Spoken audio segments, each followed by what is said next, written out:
Bonjour, mon nom est Alexandre Joyce et je suis conseiller en innovation à l'Institut de développement de produits. Je suis ici pour vous parler d'un nouveau service, celui du Design Sprint. Qu'est-ce qu'un Design Sprint? Eh bien, c'est une technique qui est utilisée par les gens de chez Google. Ils ont même écrit un livre pour comprendre c'est quoi cette technique.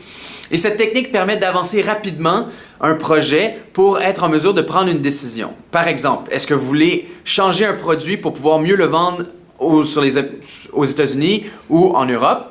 Est-ce que vous avez à développer un nouveau produit pour une nouvelle clientèle? Est-ce qu'il y a une technologie qu'on peut utiliser puis intégrer dans un produit? Bref, voilà le genre de questions qu'on se pose lors d'un design sprint. C'est vraiment des très grandes questions. Si vous n'avez pas une question qui nécessite l'apport de 5 à 6 personnes dans vos équipes, de faire une équipe multidisciplinaire, que vous êtes capable de passer 5 jours sur ce projet-là, c'est signe que vous n'avez pas un projet qui est assez grand ou une question qui est assez grande pour un design sprint. On va être en mesure d'avoir assez d'informations en 5 jours pour dire oui, on s'en va dans cette direction-là ou non, on choisit de ne pas aller dans cette direction-là et non, on sait pourquoi on a choisi de ne pas aller dans cette direction-là. Alors, je vous explique un peu plus en détail les 5 étapes d'un design sprint.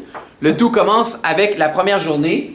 Ici, on a utilisé les noms lundi, mardi, mercredi, jeudi, vendredi. Alors, la première journée qu'on appelle le lundi sert à définir c'est quoi l'objectif du design sprint et ensuite de faire une cartographie, de dire voici notre point de départ et voici ce qu'on va considérer comme étant une mesure de succès si X se passe.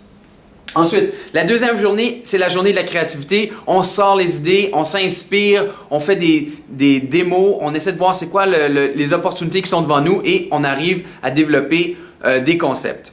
Ensuite, le mercredi, c'est la journée pour décider. On met toutes nos idées sur le mur et on s'assure de comprendre c'est quoi les meilleurs points. Des fois, on rassemble des idées, on décide dans quelle direction on s'en va et en après-midi, qu'est-ce qu'on fait? On fait un scénario pour comprendre c'est quoi les étapes par lesquelles l'usager va passer pour prendre part à votre produit ou votre service.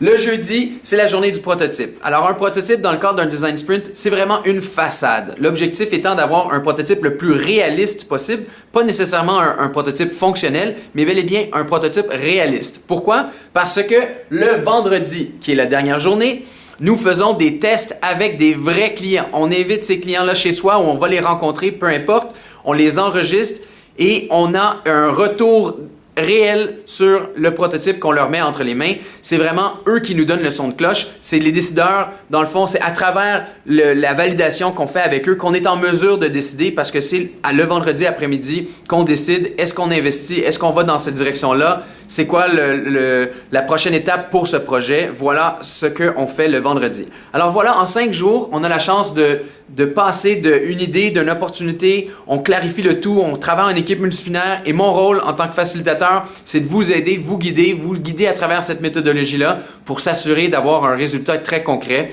et une décision par la suite. J'espère avoir la chance de travailler avec vous pour révolutionner votre industrie ou du moins répondre à des grandes questions qui vous préoccupent avec une méthodologie très pratico-pratique qui mise sur les prototypes, qui mise sur l'action et les résultats provenant de la clientèle.